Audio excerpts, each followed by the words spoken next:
Alrighty then. Take a deep breath. Exhale.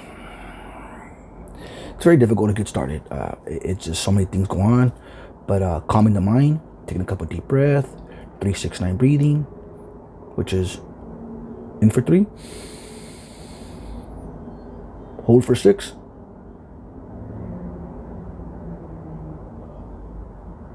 out for 9.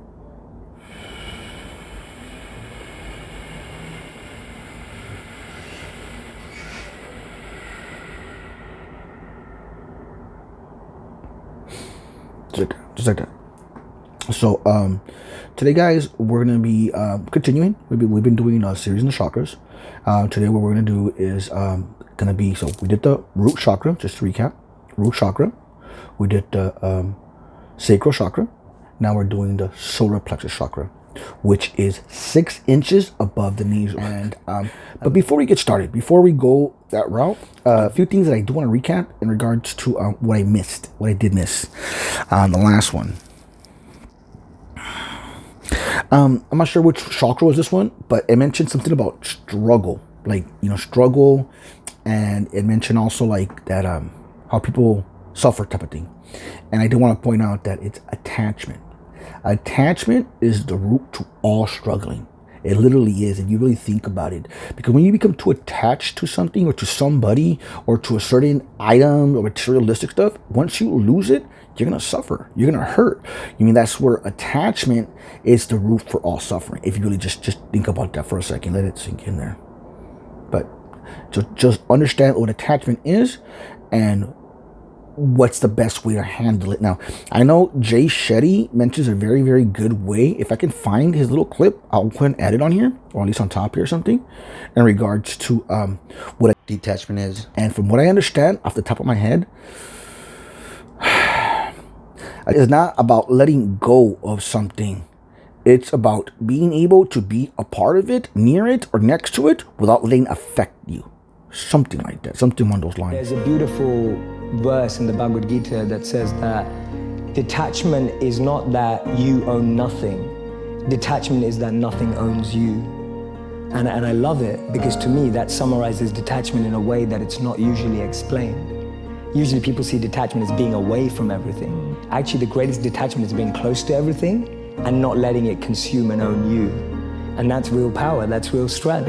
How many people do we know that have had fame and then that fame has ruined them? So for me, that definition of detachment is possible to practice even in the real world. A great way to understand what attachment is. Yes, it's just, or another way that I've thought about it is understand that things can happen, things can go wrong, things, you could lose them, but it's okay if you lose them because you have yourself. This is where defining self-loves come in play, and loving all of yourself, not just parts of yourself come in. And when I mention that, what comes up to mind is shadow integration. And what shadow integration is, it's bringing up anything that you have suppressed, anything that has been installed in you or reprogrammed in you or programmed in you, that it's bad, or that's not good, because remember, it's not good or bad. It's once you start acting upon it and once you start to hurt others or be malicious about it. So it's okay to have them, understand them. Jordan Peterson says this the best. He talks about, and what he says is, he says, to become the monster. Don't be that timid little, oh my God, getting punked. And this is where, being pushed over, pretty much, being a pushover, gonna be a pushover. Stand up for yourself, even if you have to be the monster. Become the monster and then understand how to control it. That's what he says. Say that someone who is incapable of cruelty is a higher moral being than someone who is capable of cruelty. And I would say, and this follows Jung as well, that that's incorrect, and it's dangerously incorrect, because if you are not capable of cruelty, you are absolutely a victim to anyone who is. And so part of the reason that people go watch anti-heroes and villains is because there's a part of them crying out for the incorporation of the monster within them, which is what gives them strength of character and self-respect, because it's impossible to respect yourself until you grow teeth. And if you grow teeth, then you realize that you're somewhat dangerous. and or maybe somewhat seriously dangerous, and then you might be more willing to demand that you treat yourself with respect and other people do the same thing. And so that doesn't mean that being cruel is better than not being cruel. What it means is that being able to be cruel and then not being cruel is better than not being able to be cruel. Because in the first case, you're nothing but weak and naive. And in the second case, you're dangerous, but you have it under control. And you know, a lot of martial arts concentrate on exactly that as part of their philosophy of training. It's like, we're not training you to fight. We're training you to be peaceful and awake and avoid fights. But if you happen to have to get in one, you have to fight, because when someone pushes you, you'll be able to respond with confidence, and with any luck, and this is certainly the case with bullies, with any luck, a reasonable show of confidence, which is very much equivalent to a show of dominance, is going to be enough to make the bully back off. And so the strength that you develop in your monstrousness is actually the best guarantee of peace. And that's partly why Jung believed that it was necessary for people to integrate their shadow. And he said that was a terrible thing for people to attempt, because the human shadow, which is all those things about yourself that you don't want to realize, reaches all the way to hell. And what he meant by that was, it's through an analysis of your own shadow that you can come to understand why other people are capable, and you as well, of the sorts of terrible atrocities that characterized, let's say, the 20th century. And without that understanding, there's no possibility of bringing it under control. And it's also partly why the path to enlightenment and wisdom is seldom trod upon, because if it was all a matter of following your bliss and doing what made you happy, then everyone in the world would be a paragon of wisdom. But it's not that at all. It's a matter of facing the thing you least want to face. So, which brings up another thing. This was what David Lyon said this. You know what I mean? Be open to listen. Be open to perception. Be open to listen to somebody else. Because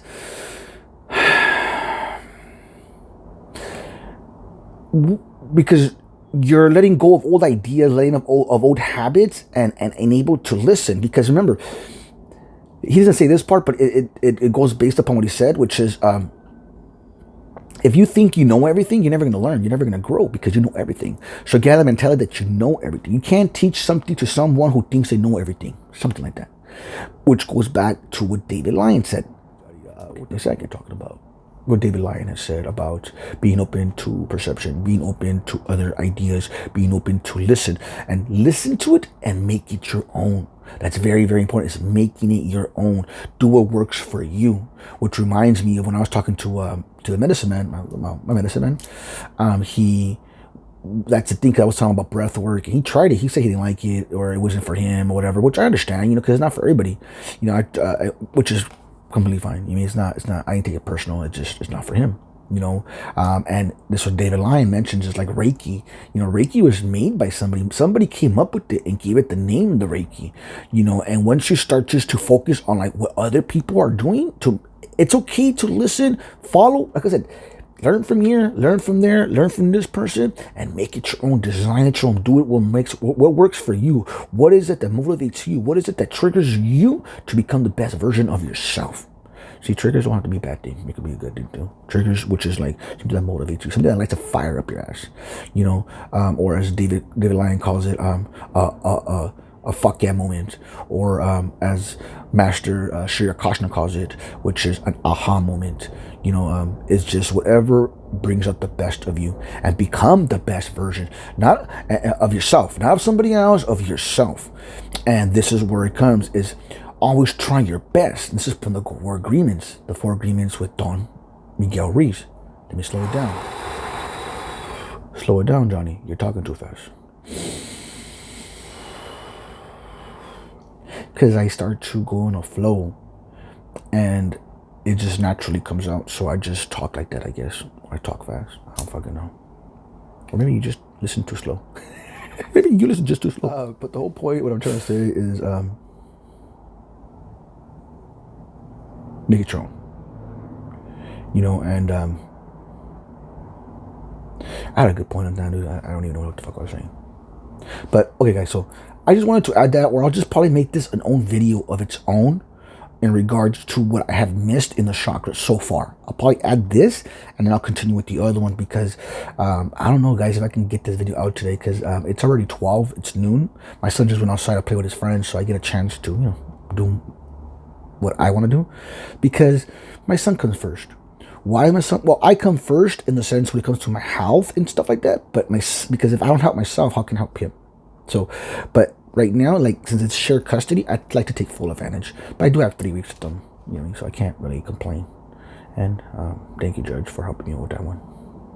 And God as well. For God helping him see what was being misled of me and everything. But this is all personal stuff, guys. So this is probably just a different video that I'm gonna do about things so far that I've missed, the root and sacral chakra, which is things like this that I just mentioned, about attachment being the cause of all suffering. And another one that I did miss, it's when you pay attention to somebody. Watch when you pay attention to them. Just give them your undivided attention, meaning stop what you're doing, put your phone down, and just listen. Make that eye contact, nod your head, smile, give feedback. I think the chief mentions repeat the last or the first part of the sentence to it's like, I call it regurgitating, but see, my vocabulary is so like negative, not negative, but so rude. It's so it's so dark. It's so dark and bad. It's just the way I see shit, man. But it's we work backwards. I guess that's where the work backwards comes in, right? I don't know, but yeah, man. So pay attention to them. Give them your undivided attention, and don't judge. Don't start to judge. Like, pay attention to what they're saying. See their version. See through their perception, through their eyes, how they're seeing it, and give feedback if they're open to the feedback. Because a lot of people don't like feedback sometimes because you're correcting them, or they think you're correcting them, and they're perceiving it wrong. So you get a feel for the situation and go accordingly, plan accordingly. In the sense of when you're communicating with the person. But if you just pay attention when someone's talking to you, turn around. Your whole body, not just your head. Just give your whole body and pay attention. Don't be obvious, like, or just be like with your eyes crossed. No, it's more okay, yeah. Oh yeah. That I've heard that. Feedback. Just give feedback and just watch how the sparks are gonna fly. Watch how much more likable you're gonna be. How much you're much more of a value you're bringing to them. Because people love to talk about themselves. If you don't notice that, ask a question. Ask questions. When you go on dates, when you meet, just ask them questions. I guess that's very narcissistic, huh?